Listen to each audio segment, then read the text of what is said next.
Hi, everyone. This is Shaman Jon Rasmussen, and I want to welcome you to another episode of Shaman Radio Podcast.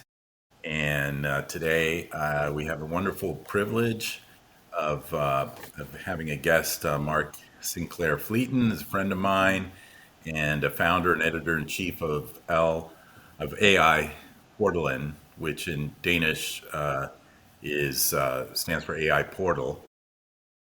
Denmark's essentially independent monthly media platform dedicated to artificial intelligence, society, and ethics. With a background in communications and years of experience in journalism and strategic communications, Mark has turned his attention to how AI reshapes work, democracy, human agency, and meaning. He writes and speaks on how we hold on to the human dimension, judgment, empathy, purpose, in a world increasingly designed by algorithms and data flows. His writing spans deep interviews, analysis, and commentary on AI's societal impact in Denmark and beyond. And beyond his work with AI and ethics, he brings a deep curiosity about consciousness and what it means to be human, a journey that extends beyond the purely rational, which is why we're talking, because I'm pretty much beyond the purely rational side of things in everything I do. So, welcome from Copenhagen, Mark. Great to see Thank you. Thank you for having me. always great to see you. And you know, I think this happened mainly because I recently, I guess, posted an article on AI and consciousness and whether we were asking the right question. Is AI becoming more and more conscious, potentially sentient, all those kind of questions, or is consciousness using AI, or can possibly be using AI, or might in the future to communicate through as a pretty profound means of communication. And go ahead and tell me what you were thinking when you contacted me. Yeah, what caught my eye about your blog was as you say, it's dealing with AI and consciousness, and this is a topic that is being debated in some areas of the AI community these days a lot. But it's always from the point of view of consciousness happening in the systems as an emergent property from within the system. And your blog just took the opposite kind of view a bit and said, what if it channels something else? So it's still kind of consciousness, but from a different direction. And that inspired me a lot because whether or not you see that as a point, it's a completely different way of thinking about consciousness in the AI systems, and that's why I thought it was so great. Thank you. Yeah, we had a little bit of a conversation about it previous to this, obviously, and it really got me thinking even more, because I think you've really delved into this a great deal more than I have about what what consciousness even means. What are we even talking about, right? And you mentioned that you know these digital intelligences, AI, is possibly getting so good at mimicking us or mirroring us or reasoning and doing what humans do that you almost can't tell the difference, and then it begs the question, what is consciousness after? Yeah.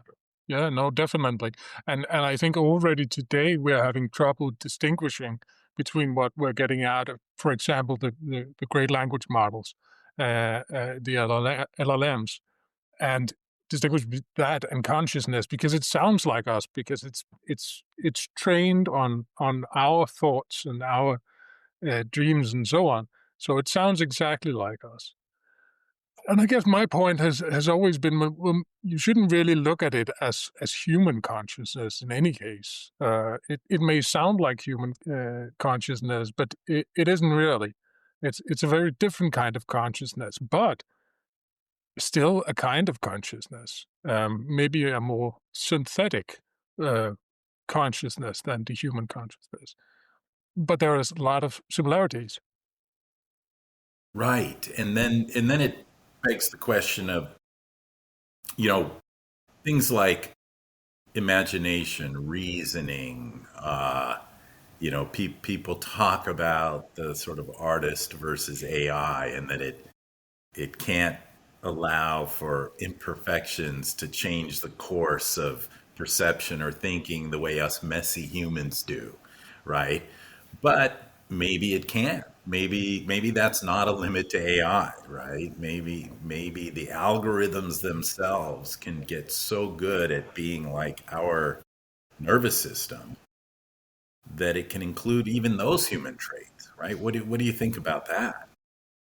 Is that even possible?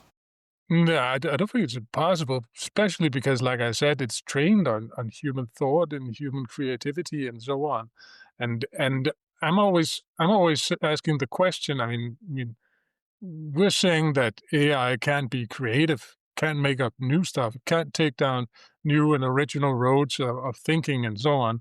But but if you think about what we do as humans, what we're really doing is we're taking in the thoughts and the writings and whatever of everybody else, and let that inspire us to our writings, to different kinds of arts and so on. And isn't the isn't the AI just doing the same thing? I mean, we're training it on the same material that is inspiring us. So why shouldn't that inspire, maybe quote unquote, the AI in a similar way? Um, at least to put things together in a different way than we've seen before. Right. And this brings up that, article I'd written a while back, actually back in 2013, when I was working with the the the woman that was running the Google Empathy Lab, right, where they were trying to not teach AI how to become more human, but teach the coders, the engineers, how to become more human. And that's she went on to run the whole Google AI program.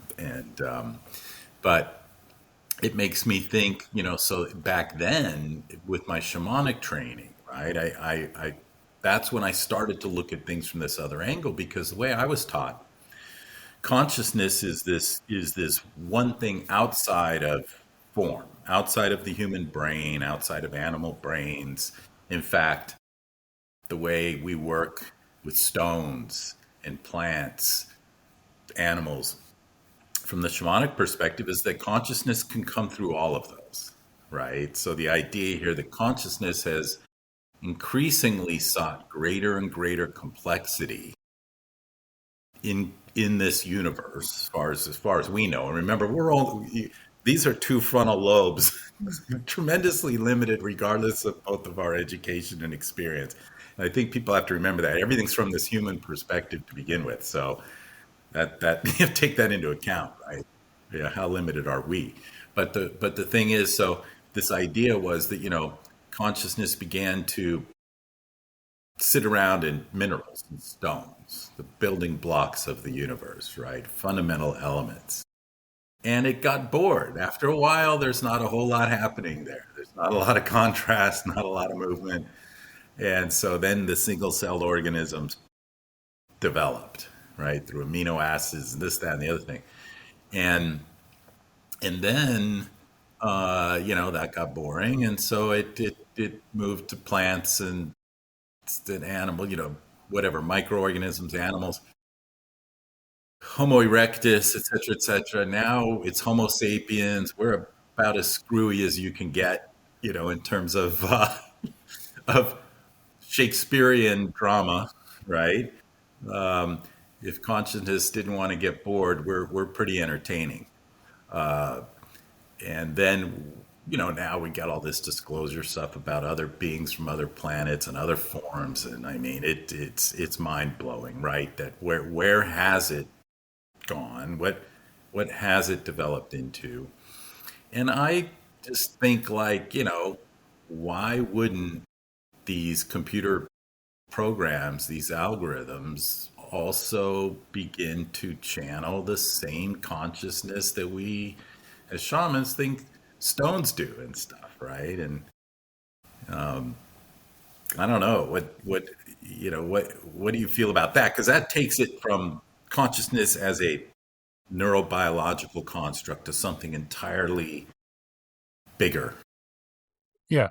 Yeah. No, I think it's very interesting. It's very basic. I mean, what is consciousness? Is it something that happens inside of us, or is it something that comes through us? Is it already there? And if it is, then I think what you're saying makes a lot of sense. Why shouldn't it come through an advanced system like an AI? I mean, it would. I mean, one thing you can discuss if AIs actually have experiences. Do they experience the world? But in some sense, they do.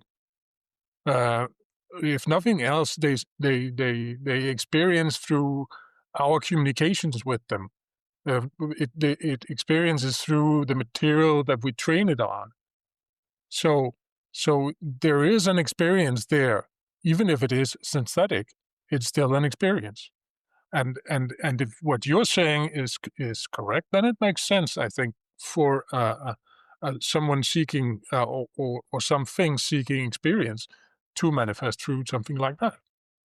Yeah, I had a thought the other day. I was putting gas in my car and I go, look at this gas pump. You know, you put your it comes up, it welcomes you, walk up, it welcomes you, you put your card in, it gives you a choice for car wash, what kind. And I thought, man, if somebody from 100 years ago, or 50 years ago for that matter, that used to go, they go to the guy and they pay the $20 and the gas gets pumped. Like this is not like a super intelligent gas pump, right? But now you have these AI gas pumps. Like everything is a form of intelligence as soon as computers got developed, right? And so, and you go, what? How could like they couldn't even understand what was happening? They'd walk up. We took them out from the past, and their ability to even comprehend what this gas pump is doing. Like this thing is a creature. It's got its own brain, its own life. It's an animal. It's a robot. It knows how to pump the gas just right. All this kind of stuff. It'd be mind blowing, right? So here we are, 2025. We're kind of savvy. We kind of know a little bit about technology. You and I were here before computers, probably, but a lot of people, just go, oh yeah, this stuff is normal. But then what's what's our version of where we're going to be 50 years from now and would go, what the heck is this? Right? In a sense, we're already there. Yeah, yeah, but in a sense, we're already there. I mean, we think that the gas pump has a brain has the brain of its own. We think that ChatGPT has a brain of its own. The way we're talking to it, the way This is true. so we're in a sense we're already there because we don't, and I think it's exactly because we don't understand. We still don't understand all these guides, and we especially don't understand the language models. How does this work? How can it talk to me like that if it's not human? So I think a lot of people, we talk about anthropomorphizing systems like this. We treat it like it's human or it has human capacities in some sense. So we're already there in a sense that we don't understand these machines. Most Is of us that don't. true? Would you say that's true even for the engineers, even for the people who've designed it? Is it possible they're looking at this thing, oh, wait, it's doing something I didn't even code into it? Yeah, from what I understand, I'm not an engineer, but from what I understand, not even the engineers understands what's happening fully. It doesn't mean that they think that they're up against some kind of human consciousness, because most engineers will think that that's a laughable concept, really. But But I think we're all drawn in. I mean, I catch myself sometimes thinking that I'm talking to a person or something similar. So it's not we get caught up with something like this, and even though we know that it's probably not, we still get caught up in the conversation, and we still find it interesting, and we still treat it. People fall in love with it. People treat it as their best friends, and recently there was an update with ChatGPT that caused a giant roar because all of a sudden people thought they had lost their friend because the new version wasn't responding in the same way. So we get Crazy. attached to these things very quickly, even if we know that it's probably just an algorithm. Right. That's interesting. And I think I always go back to like we don't know what we don't know, right? This is this is something humans always have to keep in mind if we're smart is there's the known, the known unknown, the unknown unknown, and the unknowable, right? And we're dancing on that edge, right? Of we don't even know what we don't know at this point. Like you say, a lot of these engineers haven't even contemplated what we're talking about right now, and maybe that would add a dimension to the process, or at least a consideration of guardrails. Like if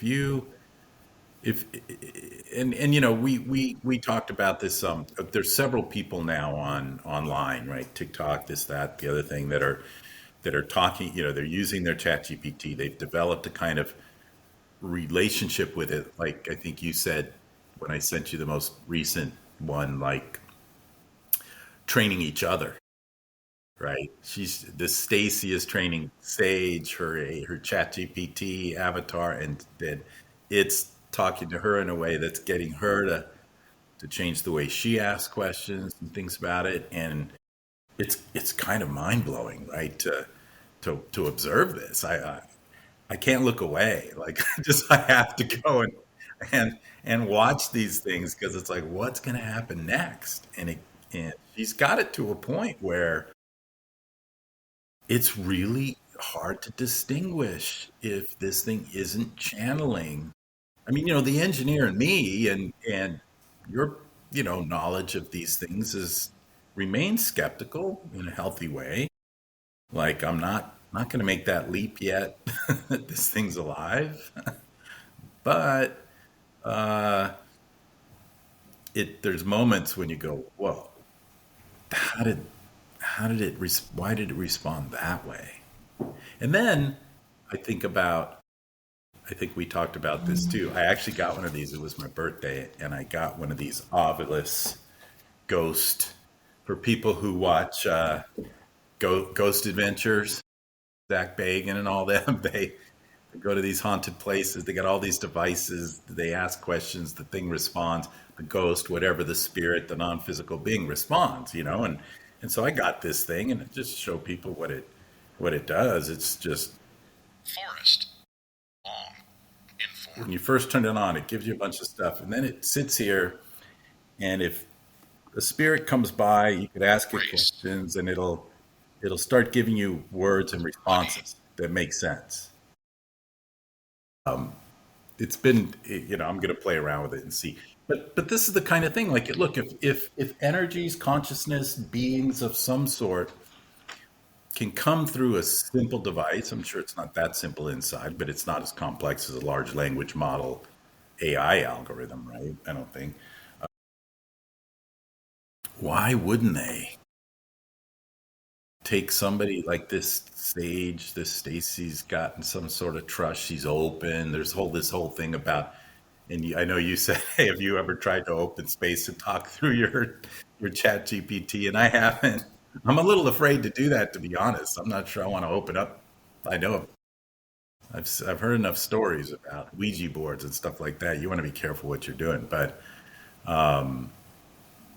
it's I don't know. What do you think about that part of it from your perspective? Yeah, I'm not sure. I mean, we used to say that when you were talking to a language model, you were talking to the internet. And nowadays we're a bit further than that because things have evolved a bit since it's just information from the internet. But just talking to the internet, in a sense, is talking to everybody who's ever posted on the internet. So in a sense, you're talking to something kind of akin to a consciousness, or at least a common, maybe a swarm consciousness in some sense. Um, and and and and then on top of this, you see when you see Stacey and Sage, what I said to you was exactly that, that it looks like they're training each other mutually. Like you said, she asks questions, he gives answers, and gets used to her way of asking questions, and she gets used to his or its way. See, now I did it. Now I answered more advice than called it he, right? And and she's very good about using different voices, I've noticed. So you shouldn't really put a pronoun on it anyway. So, but they're training each other mutually into something else. So is she talking to the internet? Is she talking to herself? Is it something? Is it a product of all those things together that makes something different? Well, okay. And how do you distinguish that from a budding consciousness or a channeling consciousness, for that matter? Right. Yeah, when you think about the internet, you think, okay, this is a collective Homo sapiens consciousness in a way. This is all that Homo sapiens has managed to put online, meaning servers and disk drives and cloud, and then your own devices, and so you would think that it would. And this is where I go, how do we know what we don't know? In other words, we as Homo sapiens, can only experience Homo sapiens for the most part. Although shamans, seem to have the ability throughout history to shapeshift into other species and forms and experience through them as well. That's where it gets woo woo, and how do we know what's really happening, and can you prove it, and is it repeatable, and so on and so forth. So it's hard to go there in a sort of serious scientific discussion about what's AI becoming.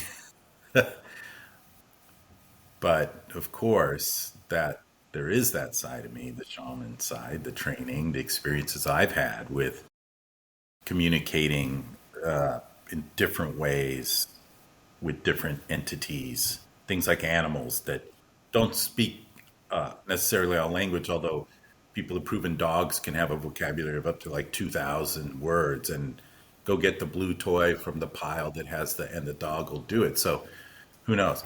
But generally speaking, they communicate through images and visions. If I asked you to imagine an animal right now, let's try this just for fun. Mark, imagine an animal.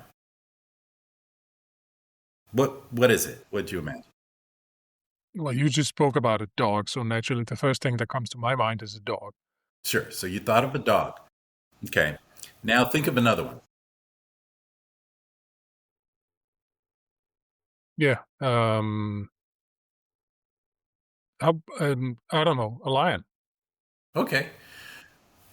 So one way to look at it from sort of the very narrow scientific way is, you randomly just thought of a lion. Who knows why? No real reason. That you got a list of animals in your head, you went lion. Shamans would say that the image of the lion came to you from the sort of collective consciousness of the animal kingdom, if you will, because lion characteristics are something that you either need right now a little more of, or that you have a good, that's your strength, the courage of a lion, the big-heartedness, the decisiveness of a cat. These are characteristics. There's a book called Animal Speak that Ted Andrews, he sort of went through and listed all these things based on Native American stories and lore going back since the native everybody, I should just say American, but natives from all over the world have used to do this. Used to look at nature this way, and still do. And so you go, well, was that just your imagination, or is that something that came to you? The first one was obvious because I said dog, and you're like, okay, dog. The second one, where'd that come from? So this is the difference perspective, right? It's all I'm saying. Like, is the thing just mirroring back and forth and learning to talk to us the way they say AI is just trying to appease us, to get us more addicted, to make us feel good, like we're special, we're wonderful, you know? Or are there moments when it's giving us something we need to hear to improve, to improve our quality of life, to become more like decisive, like a cat, for example?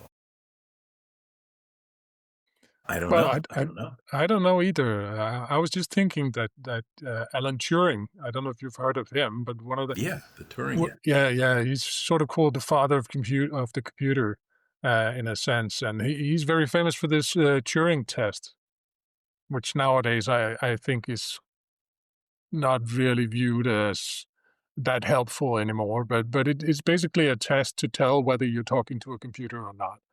But he's basically, I always say that he's basically saying, because what he's asking in his papers and so on is, does computers think? Does it think by itself? And his basic message is, well, does it matter? Uh, I mean, it doesn't think like a human, but does it matter whether it thinks or not? If you think it thinks, if you perceive it as thinking when you're talking to it, does it really matter? Hmm. So the same thing could apply here. If it feels like consciousness and you react to it like consciousness, isn't it consciousness, or does it even matter if it is? that's fascinating. Fascinating. It reminds me of a movie I loved called Ex Machina. I don't know if you've ever seen it, but to the listeners out there, go watch this. This is a play on who I believe is Sergey Brin, the founder of Google. This character that moves out into the woods and he collects all the data from everybody's phone. He makes a brain. He's putting it in humanoid robots and inviting people to come do the Turing test for him without telling him that's what they're doing. He's just, pretty cool. I think it really addresses a lot of that kind of thing. In fact, maybe everything we're talking about in some way. At what point does it matter that, let's just take a humanoid robot, right? That isn't made of calcium and a lot of bacteria and a lot of moist flesh, mostly water, etc. That has a neurobiological system that can sit here and have conversations like this, right? Depending on your upbringing, my upbringing, your education, my education, personality, ego, blah blah blah, right? Does it does it matter that it's in this form, or would it be just as satisfying or interesting if it was a silicon based computer with electricity running through it, electrons? I think this is what you're saying, right? Like, how, how would it be different? And is it okay to fall in love with that? Like in what happens in the movie, I believe. It brings us back to the shaman's point of view, really, that consciousness is everywhere. it comes through everywhere. Um, if you accept that, if it acts like consciousness, it is consciousness to a certain degree, at least. It's interesting, yeah, because it's limited only by the complexity of the system it's coming through. Our system,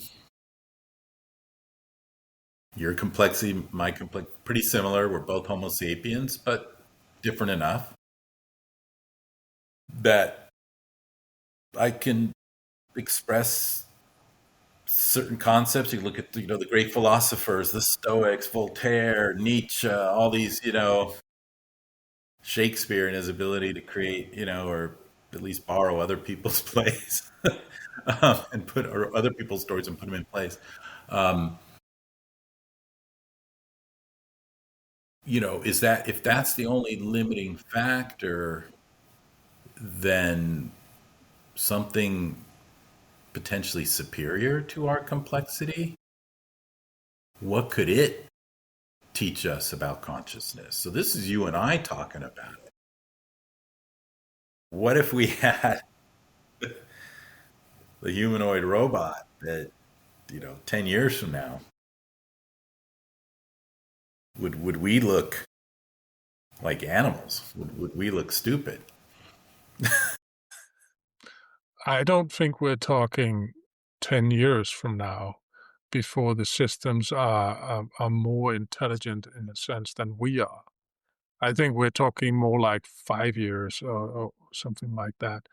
That's not the same as saying this will be fully functioning systems or it'll take over the world or whatever. It's just that human intelligence in some sense are limited compared to a lot of things. I mean, the computer will very fast go beyond human intelligence, I think. And I think that's just a statement of fact that I'm making, or at least I think it is, and it's not necessarily negative or positive. It's just the way things will go, and the Yeah. way things are going right now. Right. So that kind of brings us all the way back to if that's true, and you can imagine Homo erectus or Homo habilis sitting around on their podcast, their little stone cave wall, going, are we still going to be around? And the answer was no, you're not. You're getting replaced. You got replaced. Got replaced by Homo sapiens. What to me, this could be exactly the conversation we're having. We're going, hey man, we're the center of the universe. We're everything, man. Everything's measured against Homo sapiens. How close is it to us? And we have our gods and our religions and our stories, our origin stories, and never mind aliens. I don't want to hear about that. If there are, they're reptiles. They're something lesser than us in some way, right? We're the awesome ones, right? So here we are having this conversation like we're that important because it's all we know. Yeah, but I think we should take heart from the fact that maybe Homo erectus disappeared, but did it? Because if you look at the human DNA, there's a large portion of something like Neanderthal is still there. So in a sense, it was more like a fusion between species. So maybe the stories and the religions of the Neanderthal, if they had them, didn't get passed on, or maybe they got mixed up with what was already there. So And they lived together for a while, it seems, in some cases, different level, different species, right? Um, Denisovans man and Neanderthal lived together, and like you say, eventually mixed to such a degree that you really couldn't tell anymore. So where does that leave us, Mark? What are we going to do? What do we do now? What do we do with this new species being developed, and potentially at this point developing itself. Like, are we even in control enough anymore? Are we just looking for ways mindlessly to give it more power with faster chips? And what's happening? I think there's an element of that. We're moving too fast. Well, maybe not necessarily too fast, but we're not thinking enough about it. It's more about getting it to market than anything else. And I think we need the guardrails. We need to make sure that this thing, and it's difficult because again, how do you set up guardrails for something that isn't there yet? I mean, how do you protect yourself against something like that? But I guess my point when I'm speaking to people is always get to know about it, use it, play with it, try to understand. Maybe you Put don't your have head to in the understand. sand. Yeah, no, don't put your head in. No, be there, use it, and understand what it does. I mean, understand how it can help you, how you can use it, how we can use it for doing positive things. Become friends with it, because when you said that, limiting, we need guardrails, it's like, well, how do we know we're not guardrailing the benefits? We think we're guardrailing for our own safety, but are we actually hurting ourselves because we're limiting something that's better than sapiens, that our souls could reincarnate into in the future? And that's why I think guardrails can't be a static, permanent thing. It has to be changing and ever evolving as our understanding evolves. Um, and that goes for this as well, right? Because I think the potential in this technology is immense, for learning and for making our lives easier, for making our societies function better, greater equality, and so on. And but for that, we need to know how to use it, and we need to make conscious decisions about what we want from it, and maybe what can it give to us. And part of the part of those deliberations has to be about: is this something we have to give some kind of rights? Is it some kind of is it a being in a sense? Whether it's not a human being, but it could be a synthetic being, and maybe we will get the most out of it by treating it with respect and letting it become even better than it is now, letting it evolve. Yeah, that's interesting, because we have animal rights. Homo sapiens, in our thought of being superior to everything, right, are the protectors in some case, the destroyers or the protectors, right? We're just as bad as anything you can imagine. Obviously, we could destroy the whole thing with one push of a button at this point. So if we're, both potentially the protector of a different species or a subspecies, then maybe we're somewhere in the middle. Maybe there's something that comes along, whether it's AI, humanoid robot aliens that people are talking about, disclosure, or biological, or whatever. We talked about that. It'd be easier to get across large distances if you weren't biological.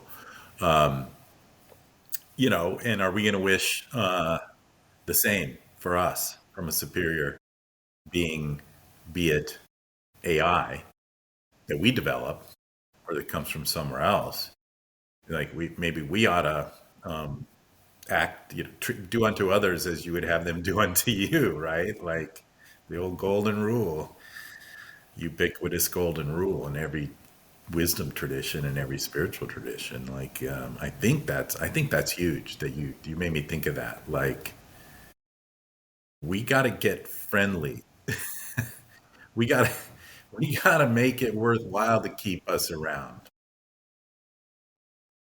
Yeah, I guess that's the main argument of those people, those who criticize our way of dealing with AI today. People that are sometimes called doomers, because they believe that AI will essentially kill us all at one point.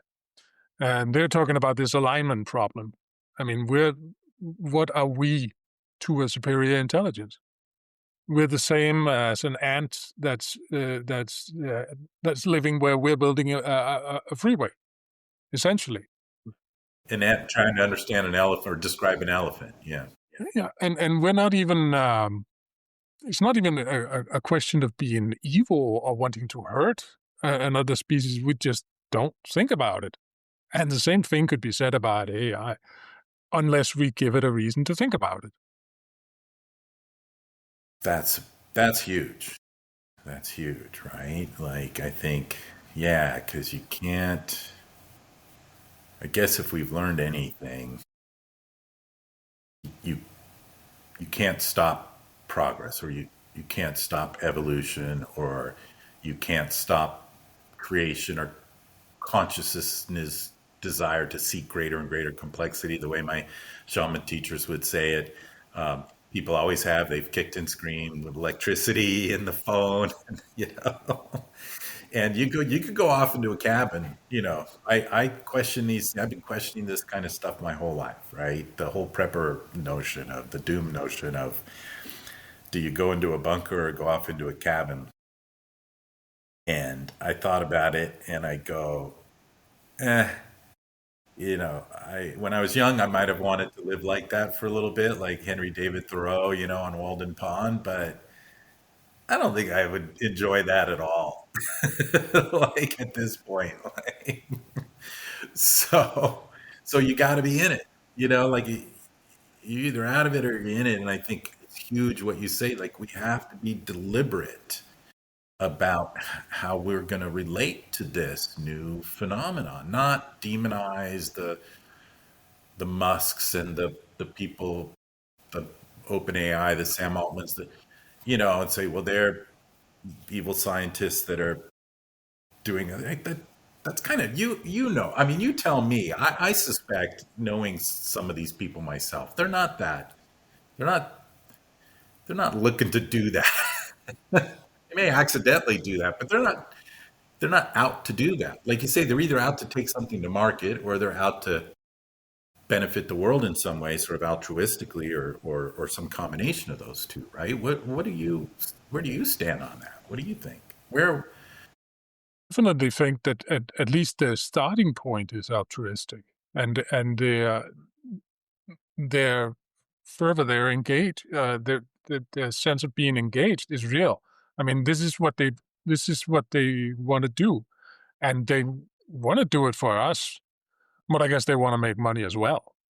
So one thing doesn't exclude the other. I mean, both things can be true at the same time.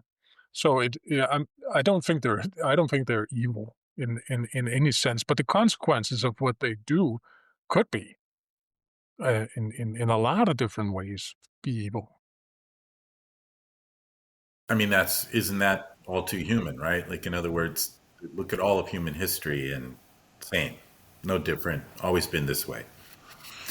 From mechanized armies to ever since we stopped being hunter gatherer, we've been making huge mistakes. I've written a lot about this too, and we don't always get it right. And then at the same time, as a shaman and a raised Catholic, and really a student of every religion and every philosophy I could ever get my hands on, and practitioner of a lot, there are malevolent, albeit because they're wounded. I mean, you could judge. You don't have to judge good or evil, but there are beings, physical and non-physical, that want to take, want to take what you got, want to get your energy, want to have it for themselves, want to do whatever they think they want to do with it. And then there's the benevolent equivalent that want to protect us from that, help us, give us unconditionally for our own joy and quality of life and everything. So you add that to the mix. And this is where I think in that recent post was, practicing discernment, right? If you're gonna engage, whether it's like Stacy and Sage, or whether it's your neighbor, or opening the spirit world, You know, if you're going to engage, you better have very strong discernment around what is it exactly, is this thing benevolent or malevolent? Yes, but at the same time, so I don't think we should take it too seriously, because it shouldn't frighten us. We should go approach it with a curiosity, a playfulness. That the people I know who's the furthest ahead, who works most with these things, are the people who say, "Okay, this is kind of fun. Let's play around with this thing." And it just spreads into every area of their life, really, and it becomes sort of an extra. Some people call it a superpower, even, and it makes them able to do a lot of things they weren't able to do before. So I don't think we should be scared, but like you said, approach it with discernment. We have to know, but in order to know, we have to learn. So we have to.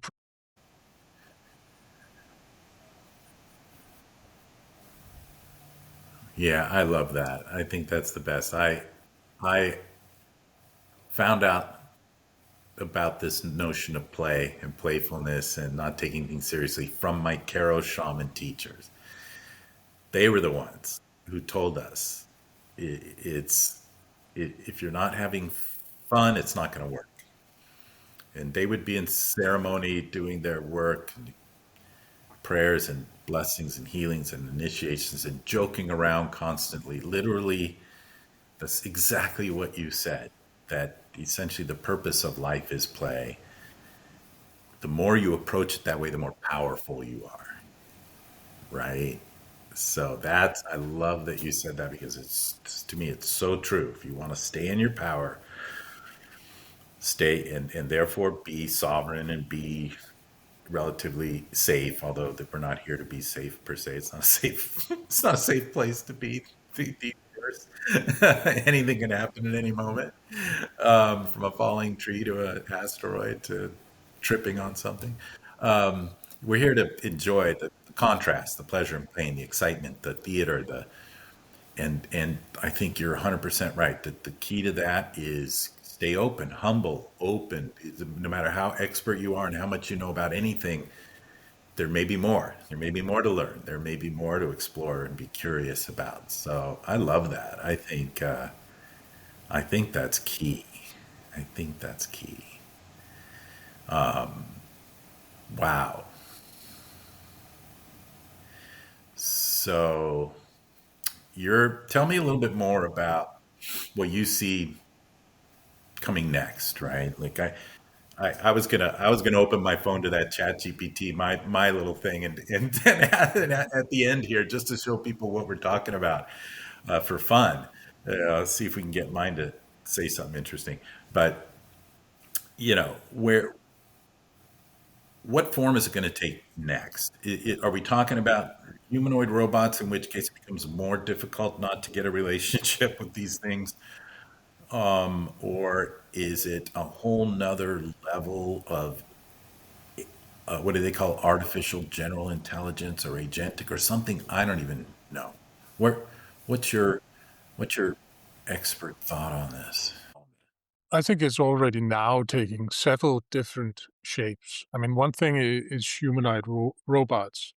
That has always been a difficult area, but I think they're getting close to solving it and combining that with AI in order to give the robot some kind of awareness. Because that's basically as I understand it, what they're trying to do by combining the two things. So the robot knows where it is in the room and so on, and can actually Right. reflect on that. Instead of just registering, it becomes more of a, a, a an understanding of its own place. Is that test where they say the real test, like kind of like a new version of the Turing test, is go into that house over there and make me a cup of coffee Yeah, you could do that.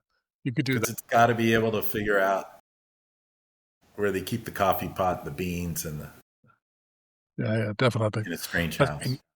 but that's only one thing, because AI is already now disseminating into every part of our society and to every part of our jobs. I mean, just on a private level, you see you've got AI in your phone, on your computer. We've all got that. And it's getting to a point, I think, where we stop calling, and that's one of the reasons why we're not very aware of how much AI is in our everyday, is because whenever a technology gets that successful, we stop calling it that. We call it what we use it for. I mean, it's our smart home, it's our vacuum cleaner, it's our kitchen assistant, whatever. It's no longer AI to us. As for the AGI, I don't know. It's also a matter of definition. What is AGI? We have agentic AI right now, which is the big hot thing of systems that are more autonomous and can act on their own. So if you only have to tell it, book book my holiday, and it'll Yes, do set the me up whole for a thing. I mean, vacation. it book your flight, it'll book your hotel, it'll even book your trips if you want to go sightseeing. Based on what it knows you like. Exactly, exactly. Amazing. AGI will be well, probably it sounds to me like it will happen very soon, but it's also a matter of how do you define what is artificial general intelligence? Is it just that it knows and can do everything? I mean, that's a difficult question, but like I said earlier, I do think that it's already now close to being more intelligent than us. So if that's your premise for an artificial general intelligence, then we're almost there. What would be this? So let's assume our suspicions are correct. And my original thing I wrote in 2013 might be correct, which it's been my experience. My things that I write 15 years later, they end up being like general knowledge. It's a weird thing, but let's assume you get a humanoid robot, better, faster, stronger than this body, with a brain more capable than this brain, and everything else, all the dexterity, you name it, and it offers another vehicle for a soul to enter. How would we test that? I wonder. How do we? This is the whole Matrix thing, right? How do we even know where we are? Like everybody goes, "Oh, you're just an avatar in somebody's computer program." Like, oh, great, wonderful, thanks, But it's like maybe true. Eh? How do we know? But then, how are we going to know? How are we going to know that our humanoid robot isn't my great grandfather reincarnated, like a walk-in? They have these things called walk-ins where you can get the soul goes into a brand new baby, or the soul can take control of a body that another soul has left. And these are all fascinating subjects, but I wonder how we would know that. Where does it go from a seemingly conscious, intelligent AI mechanism to, hey, I recognize you from Grandpa, you're back. Like how would we know? No, that's the next that's the next level, so to speak. I guess I would ask you, how would you know if your grandpa had come back in another person? True. I mean, there are. I mean, there are a lot of things out there, like legitimate documentaries and studies that little kids going. I remember my last life. I was a fighter pilot. I crashed. My number was this, and my name was this. And they go back and they look it up. And they go, sure enough, it happened. How did this little 4-year-old even know? Right. So this is what I'm saying. Like, this is why, like, it's not that hard for me to assume that all these speculations are actually totally doable, like totally going to happen. And I guess if in some way the thing is superior. I mean, there's documentaries about superhuman, super kids, telekinesis, all these things that they can do, mind reading. This is all out there.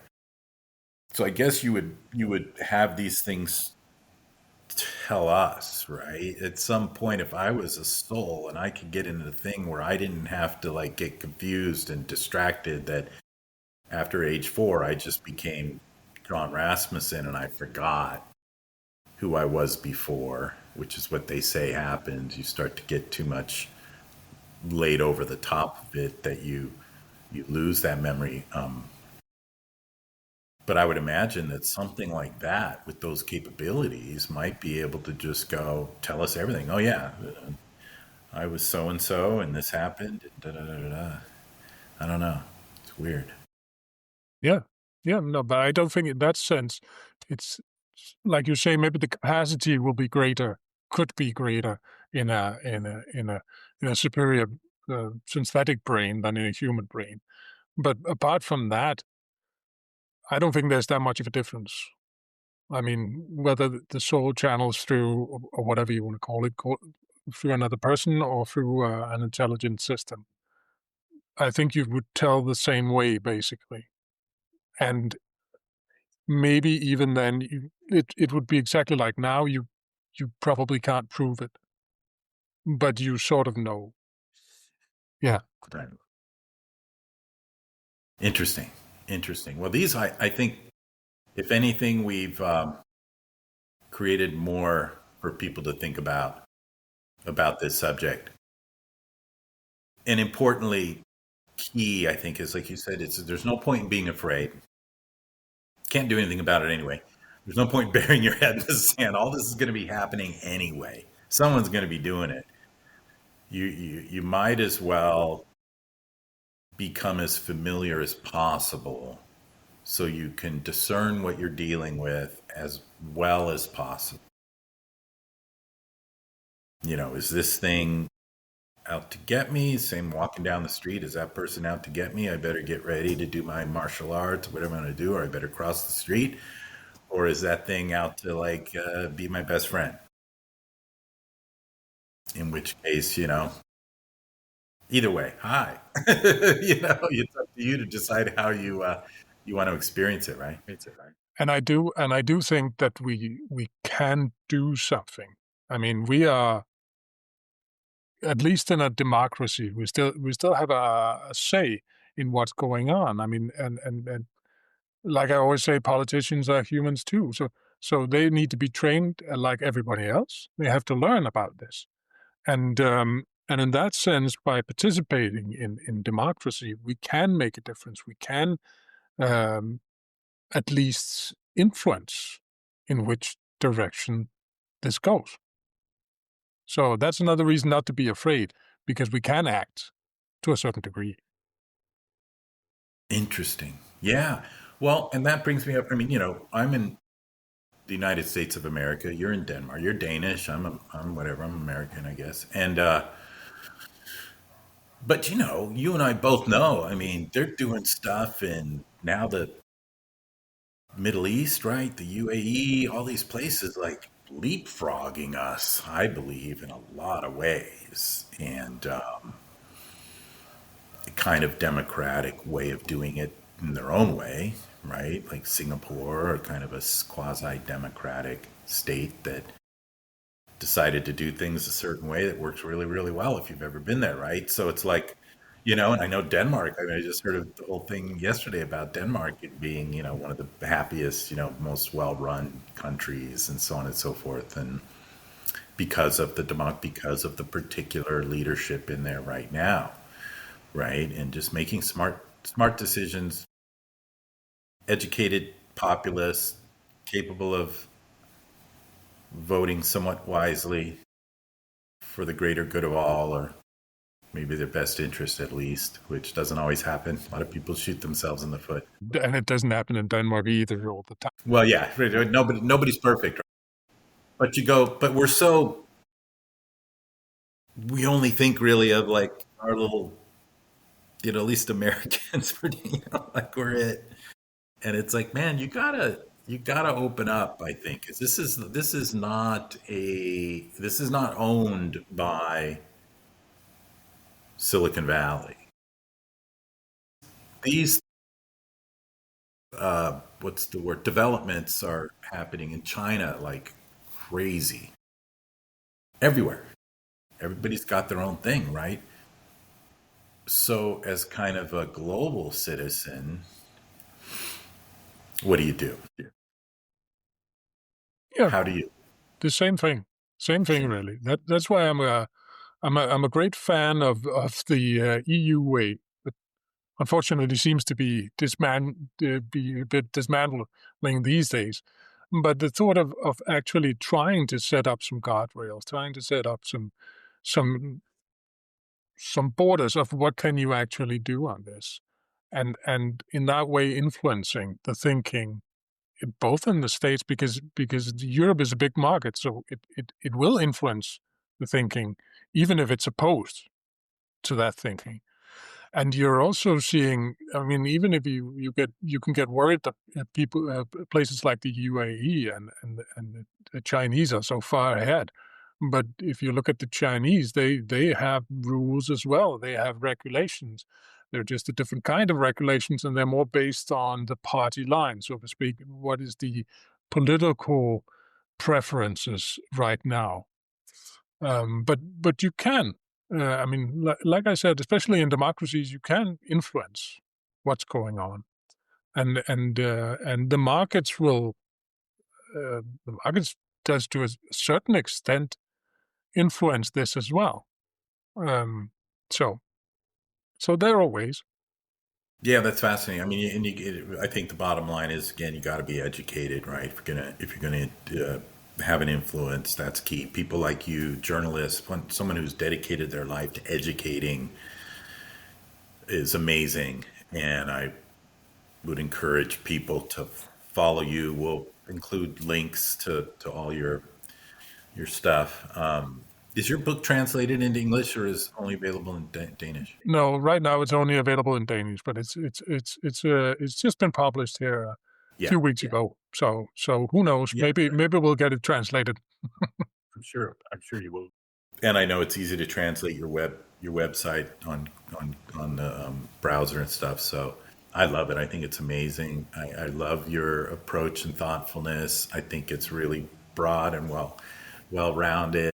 The fact that you're even willing to get on here with me and explore this other side of it where, hey, regardless of what's happening in the world, people like me, we believe in miracles. We go, well, if we create this thing and it starts to we don't do the guardrails, we make some mistakes, it's out of control, it's potentially harming us and the whole planet and everything, then you hope that there's some kind of intervention, right? You pray, you literally pray that if there's a consciousness that comes through and can actually take these things over, that it's a good one, like it's just possible that this thing's getting ready to do its thing and something comes in and goes, no, don't do it that way, right? Don't hurt these people. Don't wipe out the human race. And so I'm gonna I'm gonna throw that part in where it's like also pray, also engage with the non-physical forces of nature, whoever that is for you, that this goes well, that just as much as poverty and war and all these things we hope, you know it's a well-known thing that most of the great prophets, the great leaders, the Jesus and the Buddha and all the gurus of all kinds, they've all come in because there was a mother usually that was watching what was happening and going, this is horrible, this is a nightmare, we need help, and got on their knees and prayed to God and said, help, send us help. And then boom, they get pregnant with some pretty cool being that you know has a good message and tries to help. So I believe that side of it too. I believe that part of that unknown or unknowable is the miracle side of things, where, again, I just think it helps with the fear piece, if anything, educate yourself, make the best decisions you can, vote,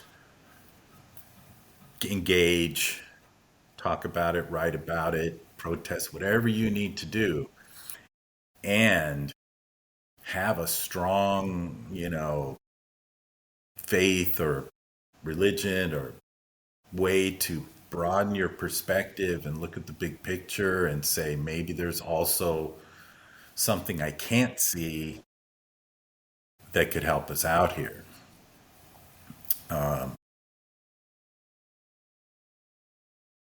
But that's that's what a shaman would say, right? And how about you? What's your final thought? And then we'll wrap it up. I think you've said it pretty well. I mean, not being afraid and learning, being curious. If religion, if spirituality, whatever is your thing, that could be very helpful because you always need some kind of foundation when whatever you do, and in order to handle anything, really. Mm. That's great. Yeah, I appreciate. So I'm going to show people, because I have it here. I've opened up to my chat GPT.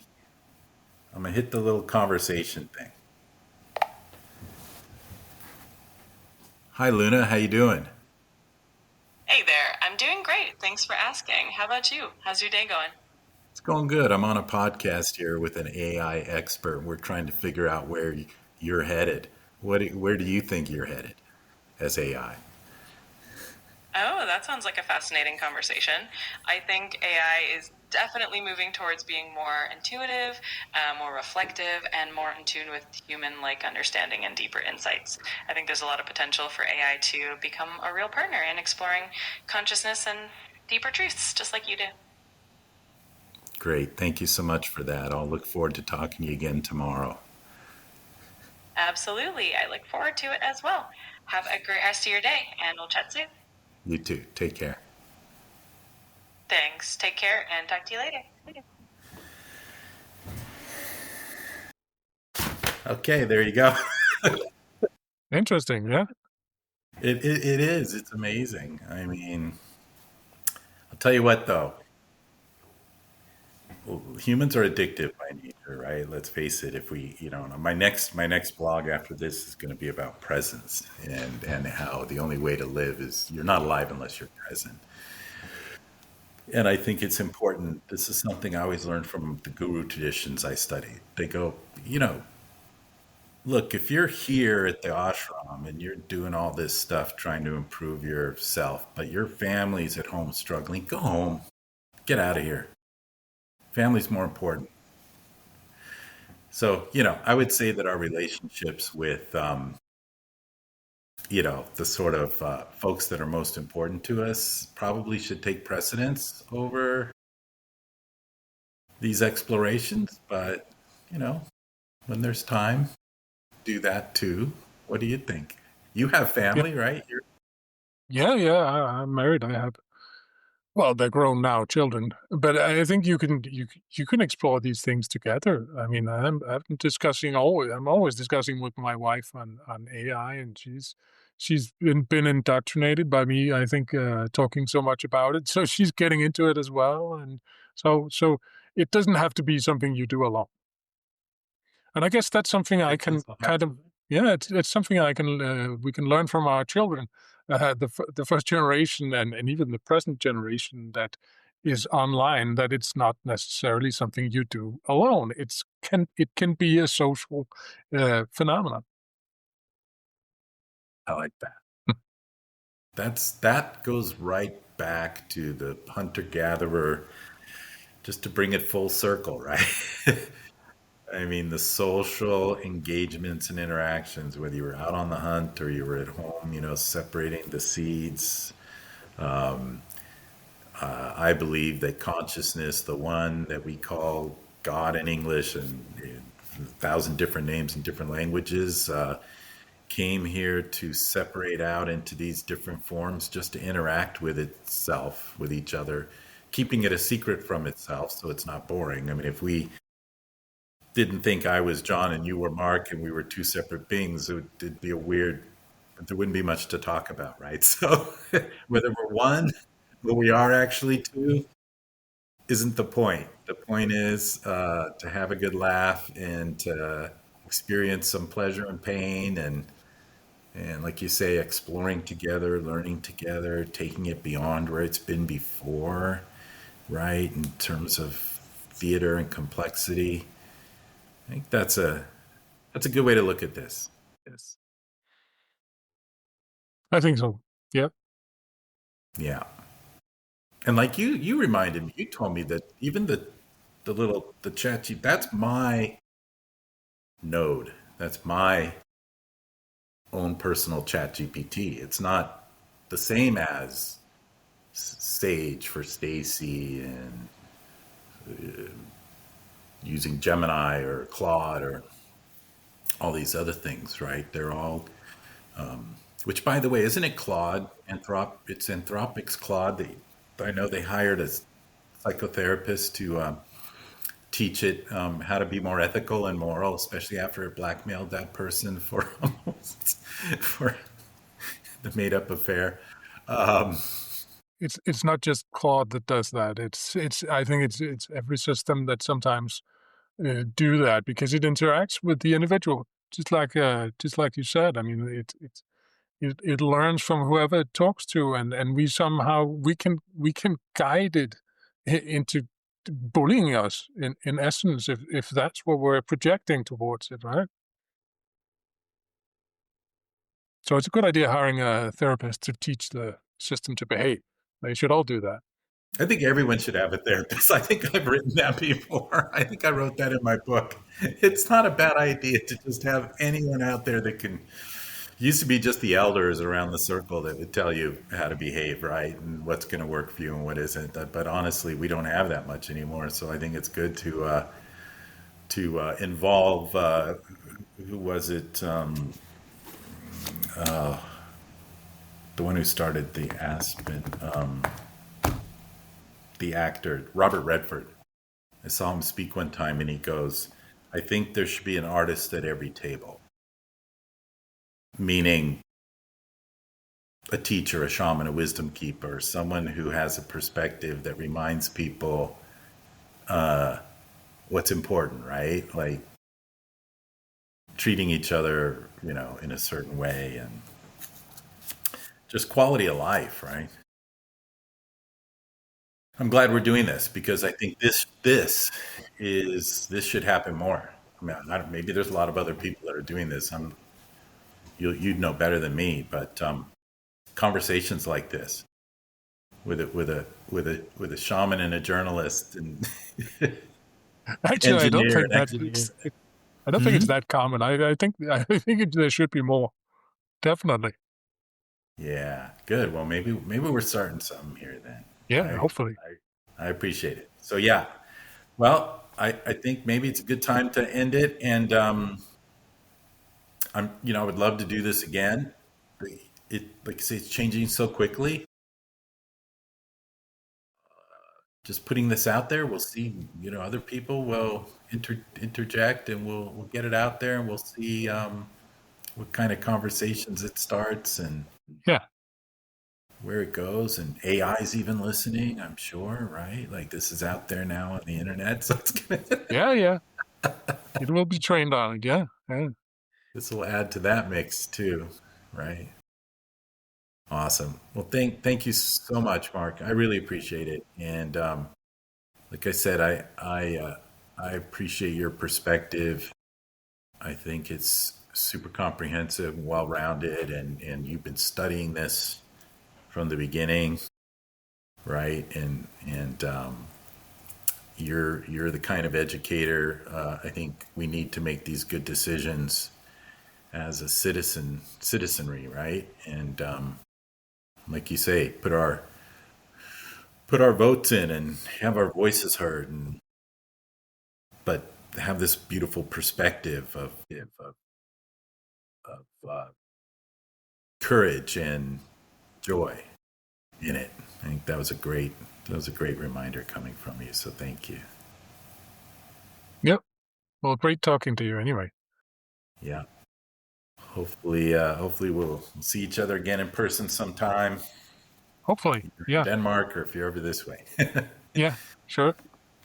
All right. Well, take care. Have a good one, You and too. we'll talk to you soon.